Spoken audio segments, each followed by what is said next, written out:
korang datang Ipoh sebab nak makan je? Lepas kenyang tu, jom ikut kita orang pergi 3 tempat menarik dekat Ipoh. Untuk tempat terakhir ni, mesti ramai tak tahu.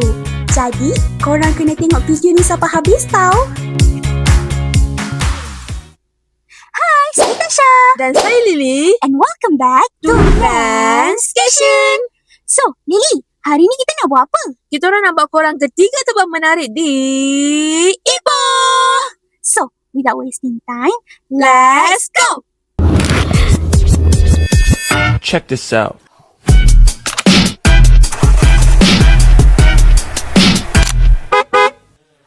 Untuk tempat pertama kami ialah Tasik Cermin.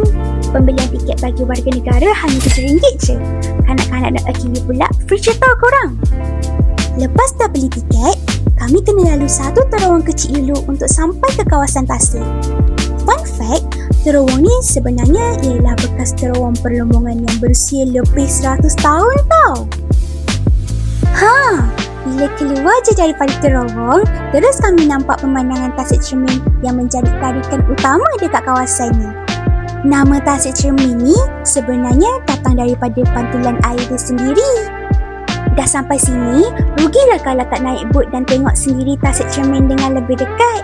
Harga untuk satu kepala RM25 je. Korang tengok tu. Cantiknya. Kalau korang tengah cari tempat untuk lari sekejap daripada kesibukan bandar dan nak nikmati suasana alam semula jadi, memang kat sinilah tempat patut korang singgah.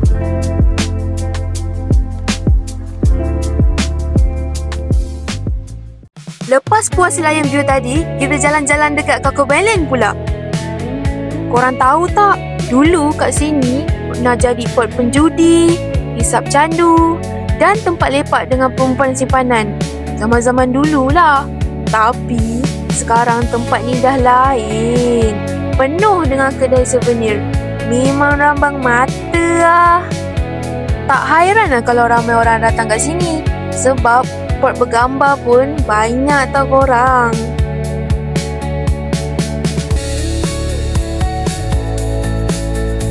Korang kalau tak foto booth kat sini, memang tak lengkap. Lepas bergambar, mesti nak kudap-kudap kan? Banyak sangat pilihan street food dekat sini.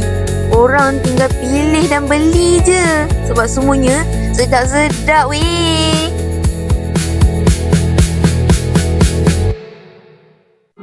Untuk tempat terakhir kami ialah RPMB Workshop. Kalau korang jenis suka aktiviti hands-on atau nak luangkan masa berkualiti bersama kawan-kawan ataupun family, memang tempat ni lah untuk korang. Antara aktiviti yang disediakan ialah painting, tufting, texture art dan banyak lagi. Saya decide untuk buat DIY soft toy yang berharga serendah RM59 je korang. Korang jangan risau kalau tangan korang tak berseni sebab korang akan di-guide dari A to Z oleh pekerja kat sini. Nampak tu? Budak kecil pun boleh buat. Lepas patung dah siap, korang boleh pilih dan pakaikan sendiri outfit kat patung korang. Cute kan? Banyaknya pilihan colour. Nak buat apa ni? Kita nak buat tufting le. Firstly, kita kena lukis dulu design yang kita nak. Harga tufting ikut design tau. Serendah RM59 je. Lepas tu, barulah boleh tembak.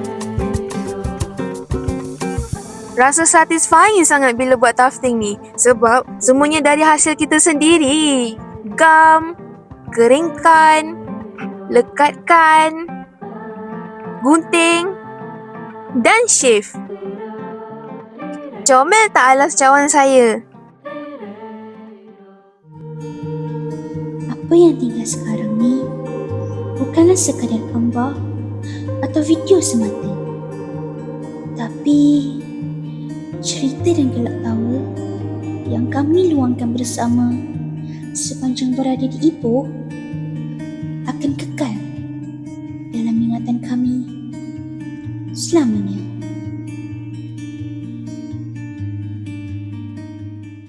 Hai korang, kita orang dah balik Shah Alam dah. Korang suka tak kita orang bawa korang jalan-jalan pergi Ipoh? Kalau korang suka, jangan lupa like, share and subscribe Transcation. So, See you guys in the next video.